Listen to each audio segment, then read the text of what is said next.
Join the only roundtable podcast in compliance with 5 of the top commentators in compliance.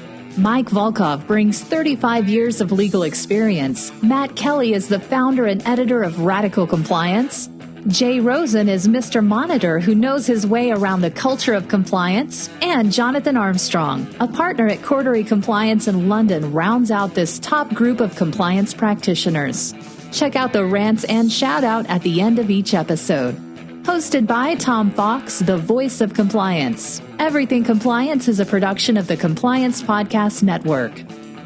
This is Tom Fox. In this episode of Everything Compliance, we have the quartet of Jonathan Armstrong, Matt Kelly, Jay Rosen, and Mike Volkov. This episode is dedicated to the next administration in the United States, whether that be Trump in his second term or the Joe Biden administration. Jonathan Armstrong takes a look at Brexit and the special relationship, allegedly, between the SFO and the Department of Justice, and is it fraying? Jay Rosen looks at transparency announcements by the Department of Justice during this administration. Mike Volkov considers the antitrust division and what may happen going forward. And Matt Kelly reviews FCPA enforcement and looks at what it could be like in the future under either administration. I know you will enjoy this episode. Rants and shout-outs follow the commentary.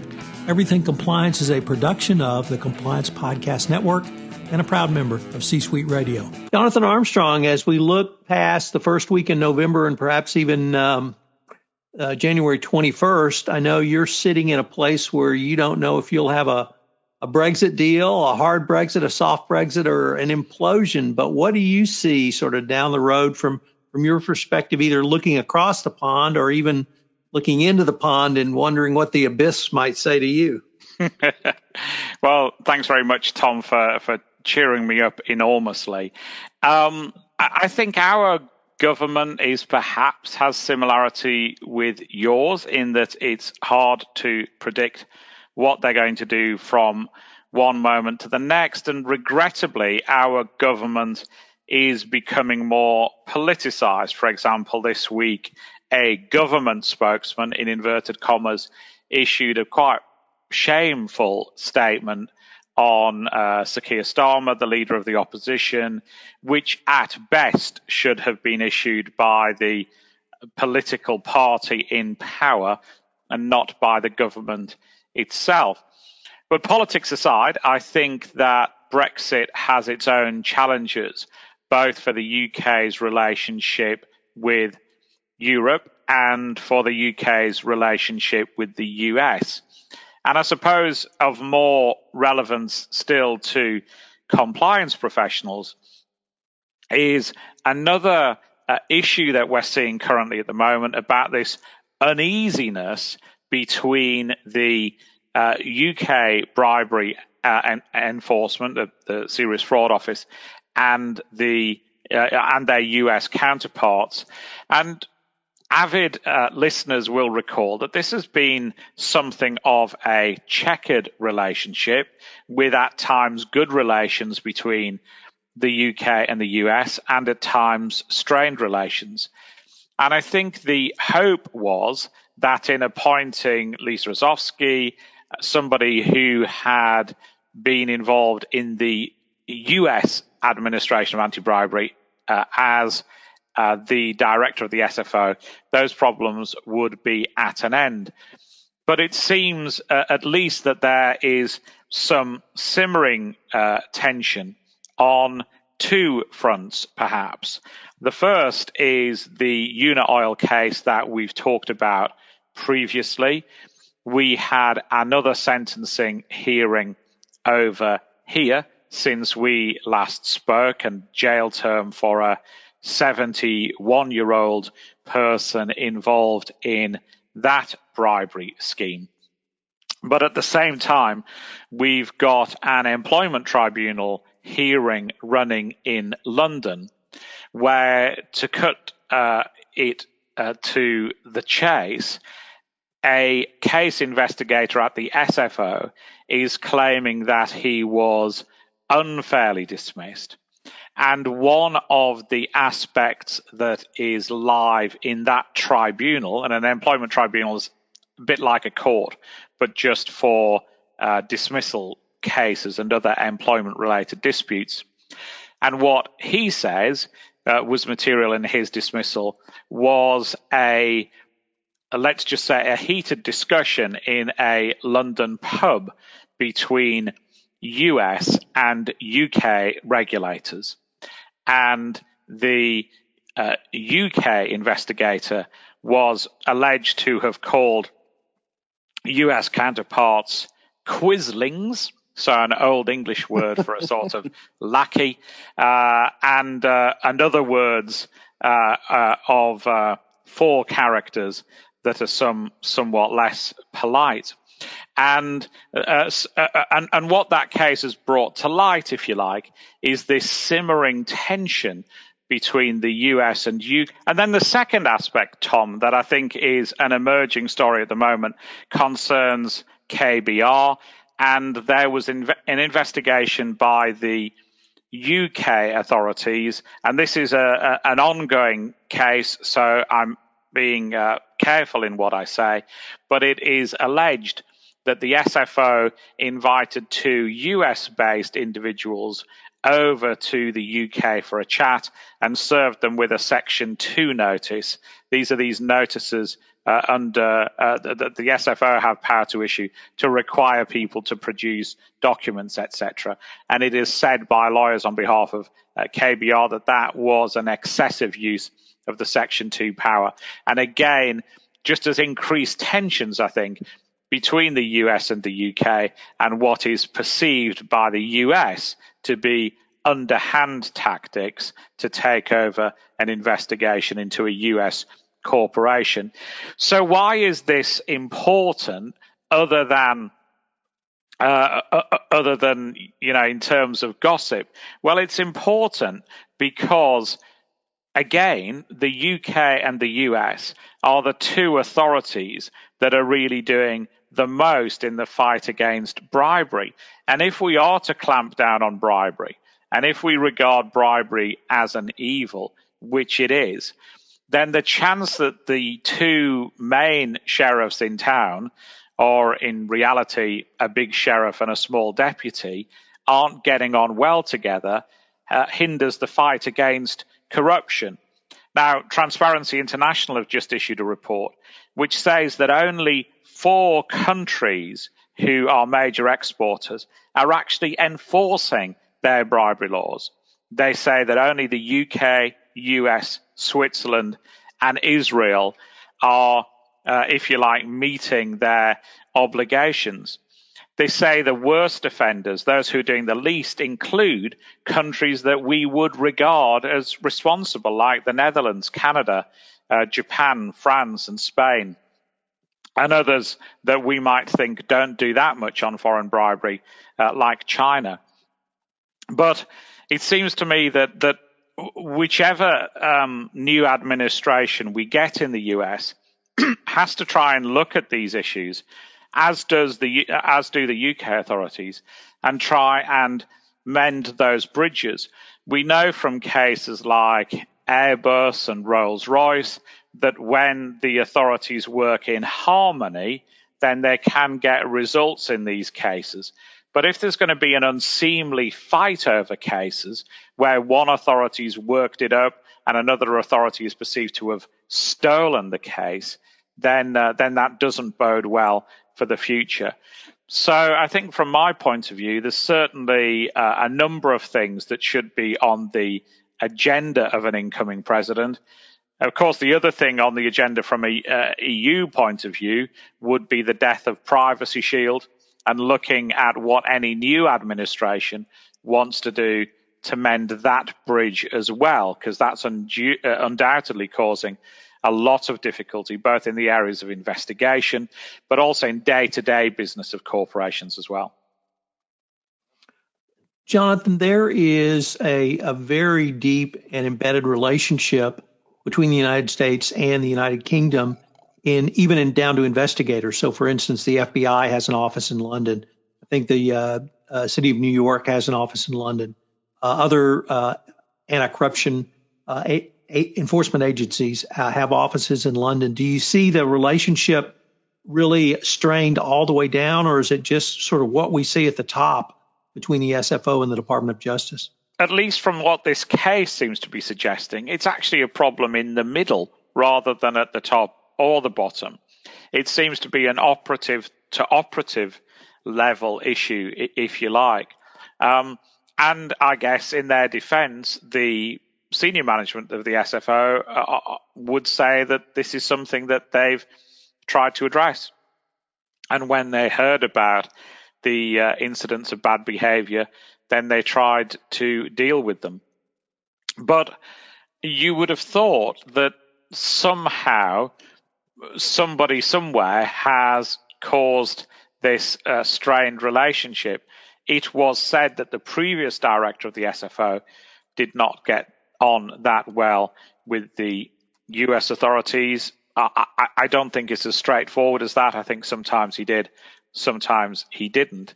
But clearly it behoves, I think, the heads of the organizations on both sides to have a, if it's possible, a socially distanced hug across the Atlantic and try and make up.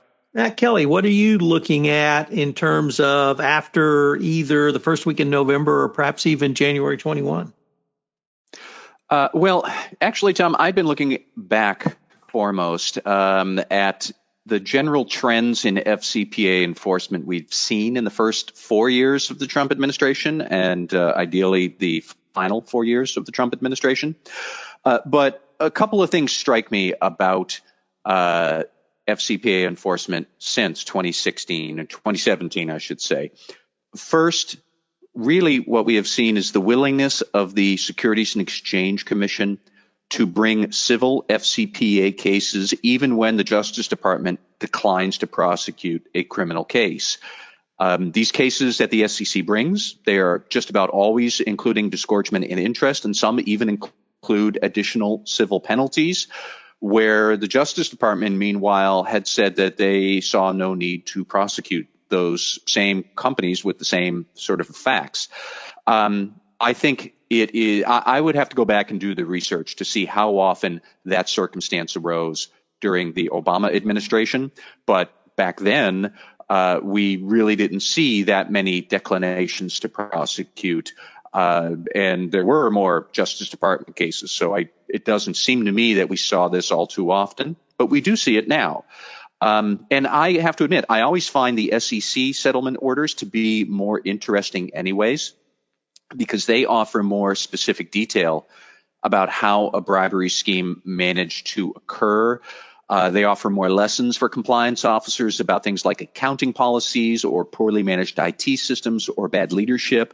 As an example, I am reading the JBS settlement with the SEC this morning, just before we got on this call here. And I mean, it's really eye-popping stuff about the tortured overlap between JBS in Brazil and its U.S. subsidiary, and then the companies that the U.S. subsidiary controlled, and fascinating lessons and observations about internal control challenges there. And I'm, in a roundabout way, I'm glad to see that the SEC is still doing this. The second thing that strikes me is the FCPA corporate enforcement policy from 2017, and how that has kind of become the mainstream enforcement policy across the Justice Department for any type of corporate misconduct, and for a lot of other regulators too. So the policy, what is it? We all know the three prongs: voluntary self-disclosure, cooperation with the government on any investigations, remediation of the underlying weaknesses.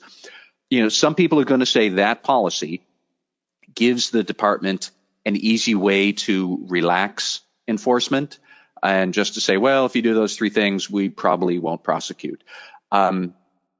I struggle with that criticism of the enforcement policy and of FCPA enforcement under the Trump administration generally, because that accusation presumes that enforcement is synonymous with imposing monetary penalties.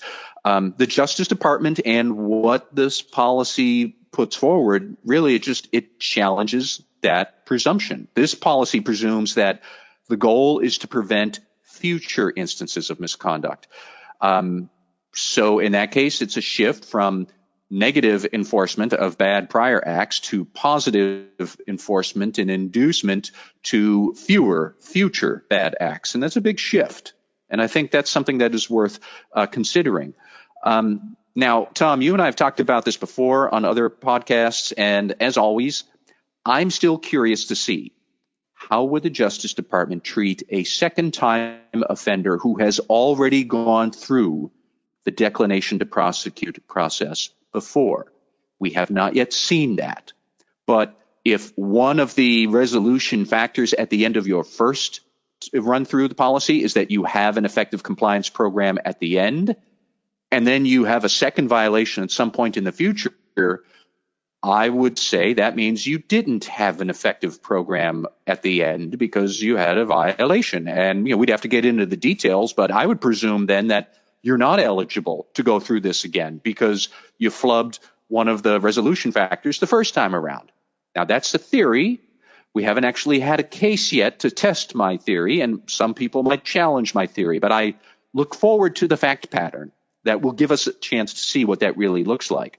And the other thing that I kind of think about with FCPA enforcement under the Trump administration is that, look, it's not wrong to say corporate penalties only harm shareholders and society is better served by encouraging better behavior, not whacking shareholders. That's kind of where the enforcement has been going under the Trump administration. And we have some real examples of that, such as the Cognizant Technologies settlement, which I think was in 2018, maybe 2019. That misconduct, that was terrible FCPA stuff. That was a real mess. And the company still got very favorable treatment from the department because the board at Cognizant immediately disclosed that it had big trouble and was ready to take its lumps, whatever those lumps may have been. So it did wind up paying a $25 million penalty, but considering the scope of misconduct that was in question, they could have been hit a lot worse. So shareholders didn't really get penalized all that much. The company did still go through a lengthy process to build up a better compliance program. It sounds to me kind of like a all sides benefit scenario. And there's nothing wrong with more of that coming in the future. I think more and more we're going to see enforcement cases where cooperating and remediating bring you very favorable treatment. That isn't a bad thing, especially if you believe in effective corporate compliance programs. And my last thought about FCPA enforcement is that we should remember that 4 years ago, everybody was convinced Donald Trump would gut FCPA enforcement entirely, and that has not happened. Now, I am not sure what would happen to FCPA enforcement in a second Trump term, but that's more because I don't know about the rule of law and fair enforcement of the law generally if Donald Trump maintains power. We're going to have a whole host of other problems of legitimacy and politicized law enforcement in a second term, I think. That would sweep FCPA enforcement into it, and who knows what might come of that. And then if there's a Biden administration, I'd also be very curious to see how are they going to handle the FCPA enforcement policy, because it isn't a bad idea. But if you do have more zealous prosecutors in a more competent and fair Justice Department, then I'll be curious to see where that goes. I'll be curious to see where SEC enforcement goes too. We'll see. But it's been a strange 4 years, and it is frankly has not been nearly as bad for FCPA enforcement and effective corporate compliance as everybody panicked about 4 years ago. There's still FCPA enforcement. Compliance programs are still rewarded. They're probably rewarded more now than they were 4 years ago. So that's not a bad thing. And I find it's an odd place for me to wind up. But Tom, that's what I've been thinking about. Matt, do you see really a continuation of FCPA policy almost between administrations or from the Obama administration? So, for instance, with the FCPA pilot program in 2016, April of 2016, I saw that as a precursor to the FCPA corporate enforcement policy. Do you see that same type of, if not straight line, at least generally following the same types of incentives and issues? Well, I do, but I think it's more clear to think of the converse. The the FCPA pilot program that the Obama administration started, like that was always going to become enshrined by the Trump administration, because the alternative, the converse, would have been more zealous enforcement of the FCPA, where you didn't reward corporate cooperation and self-disclosure and everything else. And maybe you were going to have harsher penalties. Now, I was just hard-pressed to see that the Trump administration would never take that kind of a line. And now, likewise, we do have the corporate enforcement policy, which is the pilot program the Obama administration started on steroids, much more sophisticated, much more structured now. Well, if a Biden administration did the opposite, then you're going to wind up what exactly? Penalizing companies more for not coming forward. Okay. You're not going to give them any credit for cooperating or having a better compliance program. That makes no sense. If we're all talking about good corporate conduct and how to incentivize that, this is how you incentivize it. It's like I said before, we have two alternative paths here of punishing and taking a negative enforcement attitude, or rewarding good behavior and taking a positive enforcement attitude.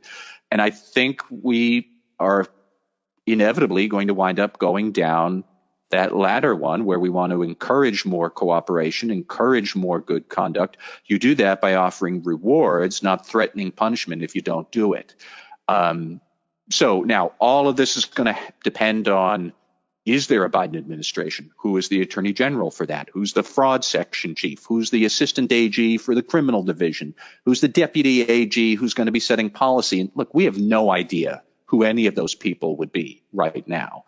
But like I keep saying, show me a scenario where under any sort of reasonable democratic regime, you're going to retreat from the precepts of this policy, because that doesn't make any sense to me. So I don't think we're going to see an abandonment of this at all.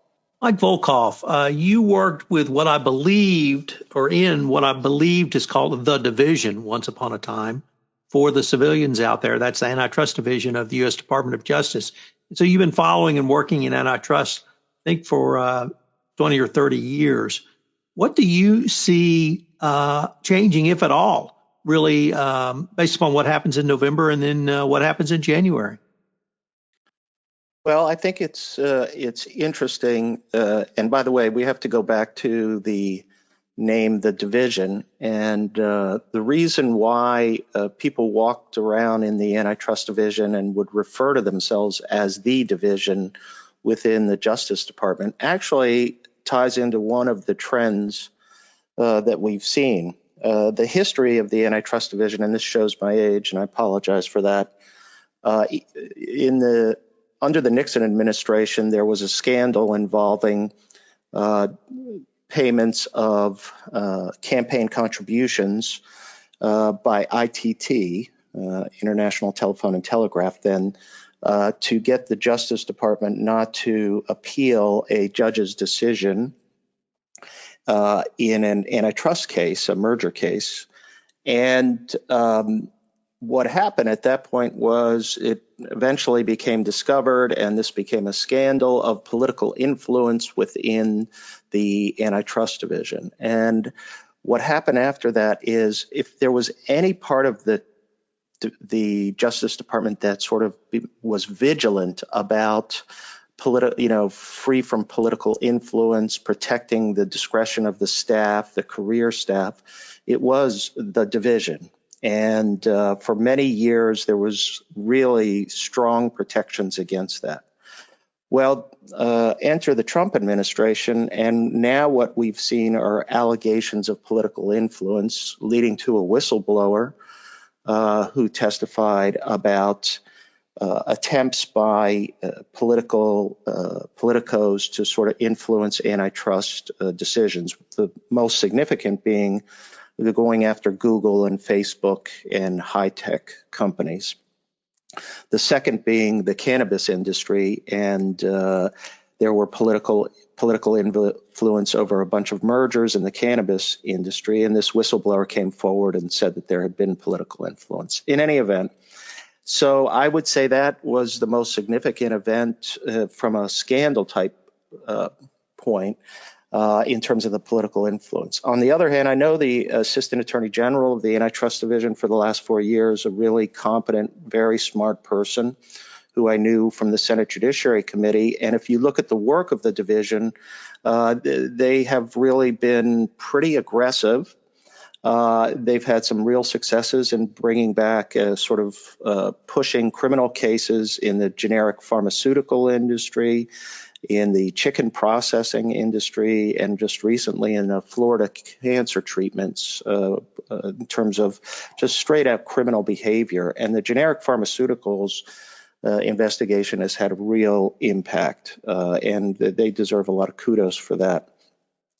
And interestingly, what we used to see when the Republicans and Democratic administrations would change is typically the Republicans would be more lax in merger enforcement and would also reduce sort of civil enforcement, not merger, but sort of going after anti-competitive behavior and bringing civil enforcement actions. And they would concentrate more on criminal and a few mergers here and there. And the Democrats would come in and they would, ramp all of this up.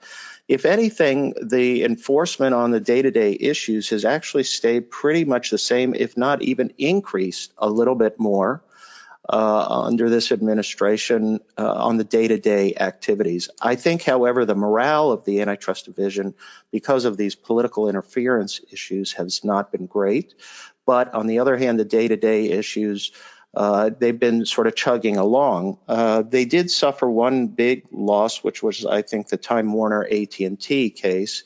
And there were even political overtones to the challenge of that merger, which used an sort of extraordinary theory of, vertical anti-competitive impact. And the allegation was that because it involved CNN, that the Trump administration went on that. So I think that what we will probably see if the Biden administration wins, I think what we'll see if Biden wins, we'll see probably a continuation of much the same, but a restoration, I think, of the absence of political influence.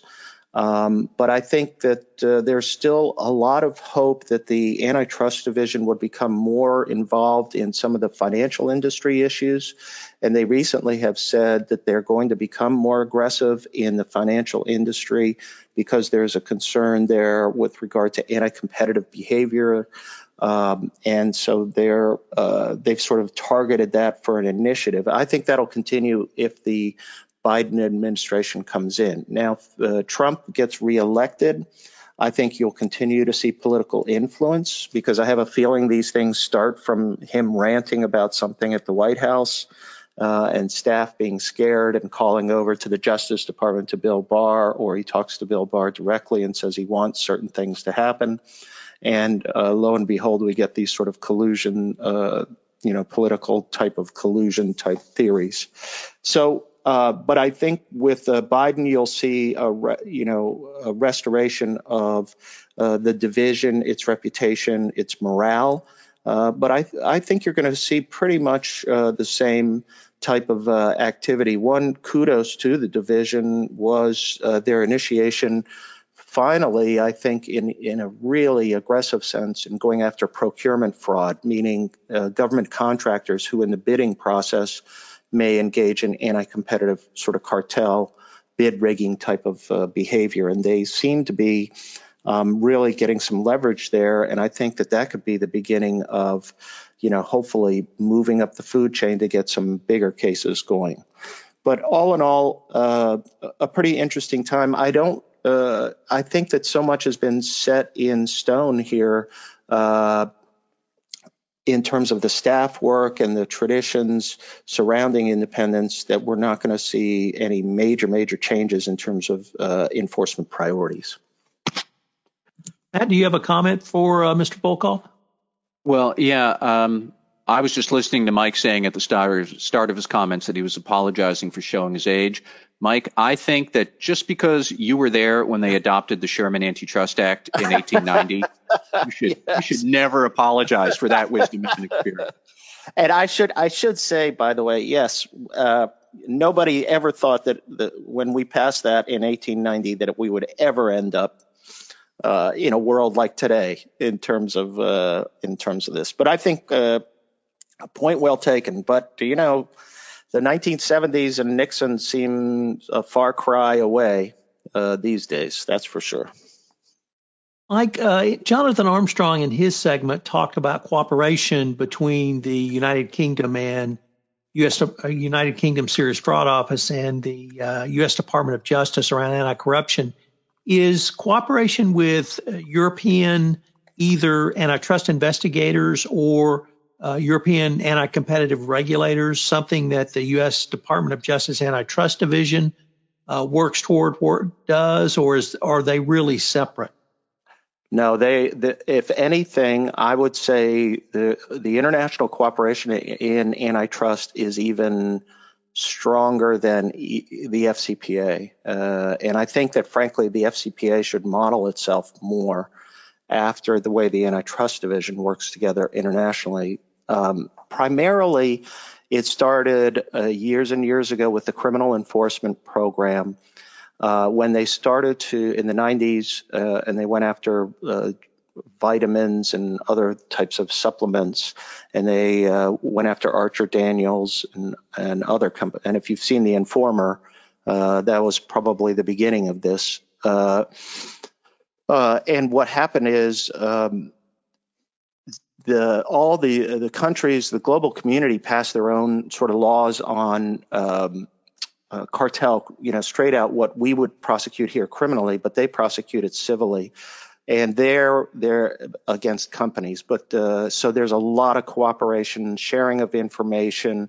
The EU is very aggressive in enforcement, and they coordinate a lot. So the division has incredible relationships with all of the sort of antitrust enforcers around the world. They also meet on a regular basis.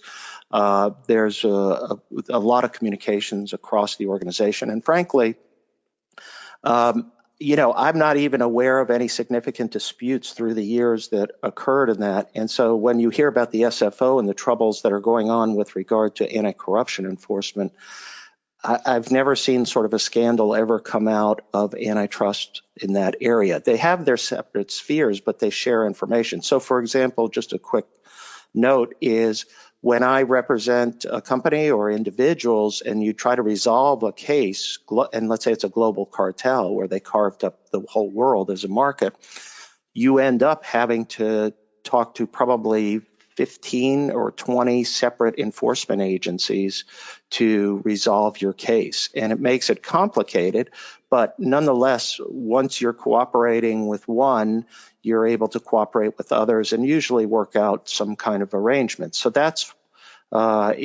become a very mature process because it started in the 90s when they started the leniency program, and everybody has adopted leniency programs of one sort or another. So it's really, it's really actually a pleasure to work in the field in the global arena. Jay Rosen, what do you see changing, if at all, after either the first week in November or perhaps January 21? Well, I think what I'd like to do is talk about some of the rulings that have come out from the Department of Justice over the span of the Trump administration, and to look at how remarkably transparent they've been in signaling the market what will be acceptable from a FCPA perspective. So join me as we go back in the Wayback Machine. In February of 2017, the Department of Justice released the evaluation of corporate compliance programs without any fanfare, as it almost magically appeared on the DOJ website. The 11-part checklist considered 46 questions that prosecutors will typically ask about a compliance program. While the guidance specifically said, quote, the questions below form neither a checklist nor a formula, parenthetically, and yes, there were actual checkboxes next to the questions. While it wasn't meant to be definitive, nor did it break any new ground, still it was an excellent roadmap to help compliance officers prepare for conversations to come once you disclose an FCPA violation.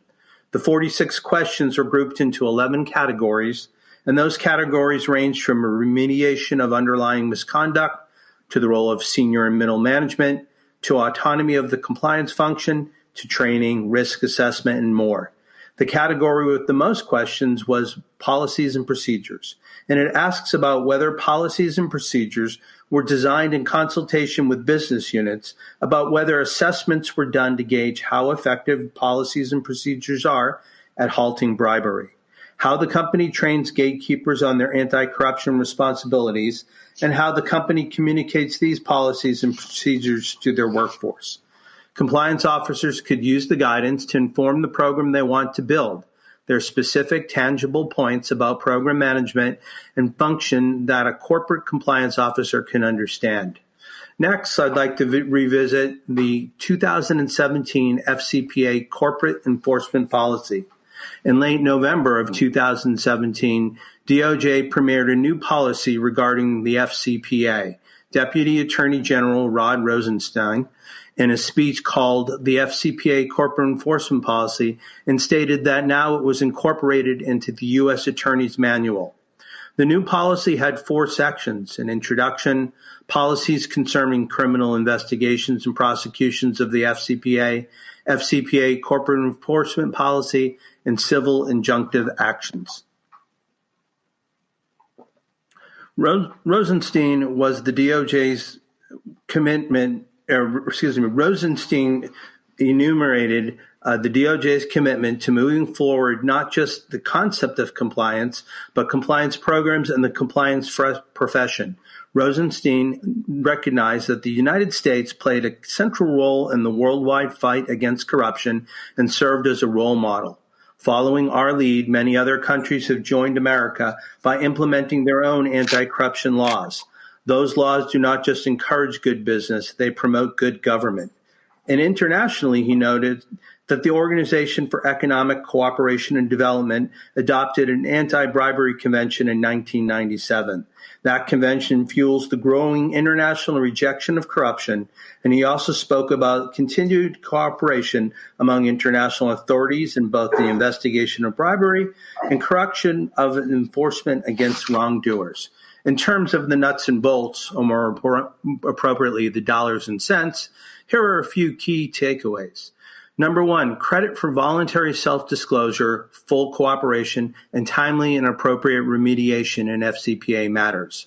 If a criminal resolution is warranted for a company that is voluntarily self-disclosed, fully cooperated, and timely and appropriately remediated at the fraud section, the company will receive a sentencing reduction of 50% off the low end of the U.S. sentencing guidelines fine, except in a case of criminal recidivist, and generally will not require the appointment of a monitor if a company has the time of the resolution implemented an effective compliance program. To qualify for the FCPA corporate enforcement policy, the company is required to pay all disgorgement, forfeiture, and restitution resulting from the misconduct. Point 2, limited credit for full cooperation and timely appropriate remediation in FCPA matters without voluntary disclosure. If a company did not voluntarily disclose its misconduct in accordance with the standards set forth above, but later cooperated and timely and appropriately remediated in accordance with the standards set forth above, the company will receive, or the department will recommend, up to a 25% reduction. Next, in terms of the perspective from monitors, I'd like to look at the Benczkowski memo. In October 2018, then Attorney General Brian Benczkowski issued his memo on the selection of monitors in the criminal division matters. This was the first major DOJ pronouncement regarding corporate monitors under the Trump administration. The Benczkowski memo represents a significant shift from earlier guidelines, signaling to both prosecutors and businesses the administration's view that monitorship appointments will not be taken lightly and will be required only when clearly warranted. The Benczkowski memo addresses 2 broad considerations identified in the previous DOJ guidance, which is known internally as the Morford memo. That should guide prosecutors when assessing the need and the propriety for appointing a monitor. The criminal division should favor the imposition of a monitor only when there is a demonstrated need for and clear benefit to be derived from a monitorship relative to projected costs and burdens. In evaluating the potential benefits of a monitor, prosecutors are directed to consider among factors the following questions. Did the underlying misconduct involve manipulation of books and records? Was the misconduct pervasive across business organizations? Did the corporation make investments in its corporate compliance program, and have internal controls been implemented to demonstrate that they would prevent or detect similar conduct? In both April 2019 and June 2020, the DOJ once again updated the original evaluation of corporate compliance programs on the evaluation of corporate compliance programs. The 2019 update amplified both the 2017 guidance and the principles of federal prosecution of business organizations in the Justice Manual, which enumerates factors prosecutors should consider in the investigation, charging, or resolution of corporate crimes. The June 2020 guidance document clarified, amplified, and in several instances expanded upon previous versions. In deciding the adequacy and effectiveness of a company's compliance program, prosecutors are requested to consider three fundamental questions. Number one, is the corporation's compliance program well designed? 2, is the program being implemented effectively? And 3, does the corporation's compliance program work in practice? Let's take a look at the three questions. Is it well designed? Prosecutors are advised to understand the company's business from a commercial perspective and determine how the company has assessed and identified its risk profile and the resources devoted to deal with such risks. There is a strong link established between a company's fraud risk assessment and the design of the ethics and compliance program that specifically addresses those risks. Assessment of the program's ethics and compliance activities is also extended to the policies and procedures for identifying and resolving red flags during the due diligence over third-party contractors, vendors, suppliers, and consultants. Is it being implemented effectively? The 2019 guidance distinguishes between a paper program and one that is operational and effective. DOJ identifies several characteristics of a robust, effective program, including commitment by senior and middle management, autonomy and resources provided to the program, and the Corporate Ethics and Compliance Officer, CECO, and finally, implementation of both performance incentives and disciplinary measures to ensure compliance. Does it work in practice? The existence of misconduct does not necessarily mean that the company's compliance program is ineffective. The guidance considers both a retrospective and a current review process, the effectiveness of the program at the time of the incidents, any remediation that has taken place, and at the current state of the program and related activities at the time of the charging decision or resolution. Some of the factors to be considered in determining the program, whether or not the program worked, include the following. How was misconduct in question detective? Were adequate resources available to investigate misconduct? Are there remedial efforts in place? And at the time of a charging decision or resolution, did the company have a compliance program and an internal control system that can demonstrate continuous improvement?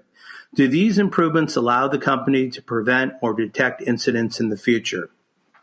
So what do all these transparent DOJ policies and procedures mean for the compliance practitioner?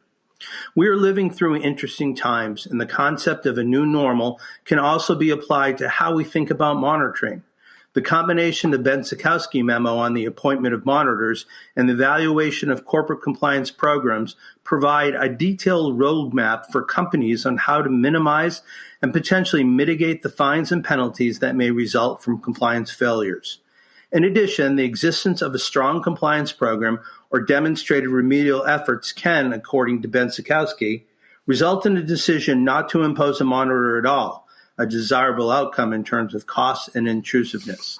More importantly, effective anti-fraud activities and the ethics programs can help create and strengthen controls, procedures, and corporate culture, and help drive the right employee behaviors that can prevent fraud and other misconduct in the first place. Consideration should be given to using monitors proactively to independently assess ethics and compliance activities with an eye towards achieving the goals described above. Especially during the current COVID-19 pandemic, companies are facing elevated risk due to a variety of factors, including widespread increases in remote work with little advanced planning, relaxed policies and controls to accommodate workforce and workflow changes, and the significant impact of the pandemic on employees who may be experiencing shifts to the factors of opportunity, rationalization, and pressure that can lead to fraud and other employee misconduct. So now, there's no better time than the present to be proactive. Simply put, now is the time for companies to proactively assess whether these new risks, as well as many pre-existing ones, are being adequately addressed by their ethics and compliance activities and would be favorably viewed by government regulators and law enforcement. The DOJ has already begun prosecuting those companies that have had trouble with the weak, contradictory, and quickly changing regulatory environment surrounding the stimulus funding programs. And enforcement in government, contracting, antitrust, and healthcare has continued unabated. Proactive monitoring would help demonstrate and document a commitment to ethics and compliance and enable companies to stay one step ahead of the inevitable tidal wave of enforcement action. Thank you, Jay. Jay Rosen, do you have a rant and or shout out for us? Yes, I do, Tom. As I'm coming to you from sunny California, over the last week or so, we've seen maybe 20 or more GOP drop boxes crop up in Southern and Northern California. They are, in addition to the legitimate drop boxes that have been put out by the state of California Election Committee.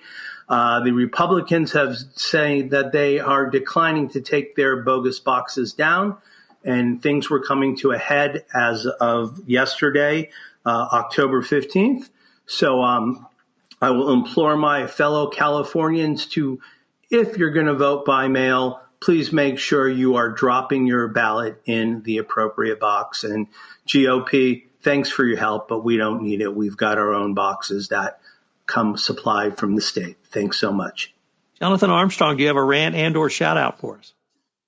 Well, reluctantly I do, Tom, and I think it's something of a rant. And it's sort of the old-fashioned me. I think we want to return to good old British standards of decency. And one of the core elements of our democracy for many years has been what's called parliamentary questions. So politicians get to ask questions to the Prime Minister, and it behoves him to give an honest answer to a direct question.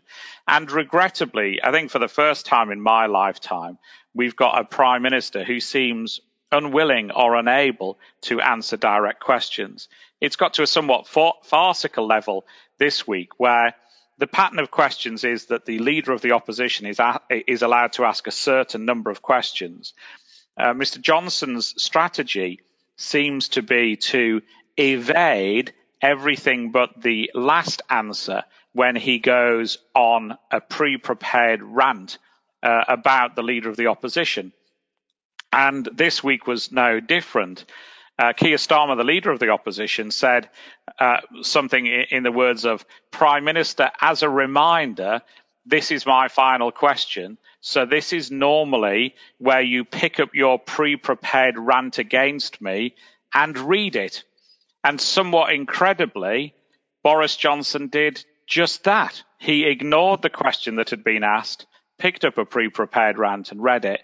And I know this might sound a little thing, but we don't get, under the parliamentary system as it currently exists, particularly with the large Conservative majority, we don't get a chance for members of Parliament from all sides to ask questions. With COVID and the fact that there's very few in the chamber, there's even less chance of that. So my rant is back to good old British values. Boris talks about them a lot. Simple answers to straightforward questions, that would be a place to start. Well, thank you for that, Jonathan. Matt Kelly, do you have a rant and or shout out for us?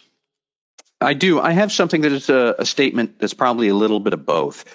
First, the shout I want to give out is a moment of attention and respect for a man named Emmanuel Barton Naiswa, who was the Director General of the Liberia Internal Audit Agency until he was discovered dead under mysterious circumstances in his yard in the capital city of Monrovia on October 10.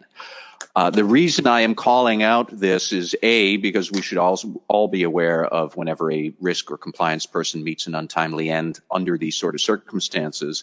But actually, Mr. Naswaya is the fourth government auditor in Liberia to be found dead under mysterious circumstances in 10 days since the beginning of October. 3 of the deaths were government auditors in the Liberian Tax Agency, and Mr. Naiswa is the 4th. It is not entirely clear whether his death, and it seems like he was perhaps pushed or shoved out of a 3rd-story window at his home, and there's actually a photo of the door where he allegedly fell out of or was shoved out of onto the ground. You can see that in Liberian media. This may or may not have been connected to an audit that he just completed of how the Liberian government was auditing COVID relief funds, or how it was spending COVID relief funds. Liberia is a very dangerous country. It is a very corrupt country. And clearly, these 4 people may or may not have been risking their lives to do their jobs. It certainly looks like Mr. Naiswa did.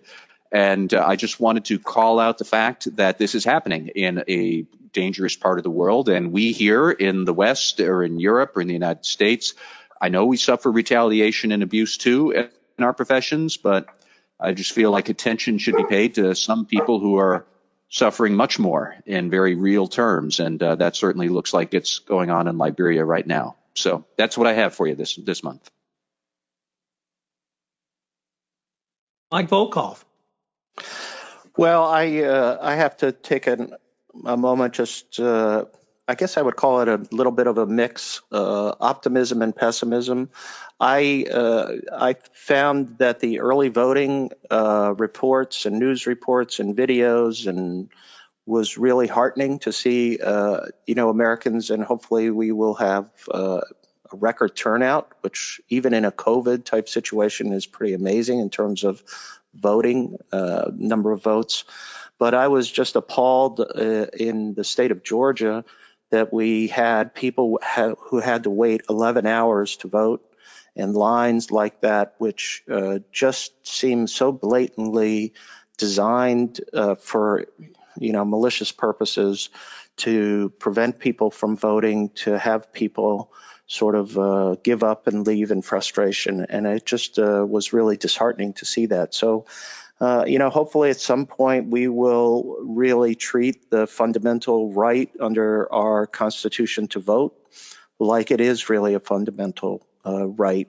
But I was also heartened that there were some people that in those 11-hour lines that there were contributions made by food providers to bring food to the people waiting in line. That was actually a pretty amazing thing. So, but it's optimism and pessimism, and depending on how the election turns out, it could have even more consequences. So, anyways, so I thought that was a somewhat positive note for all of us.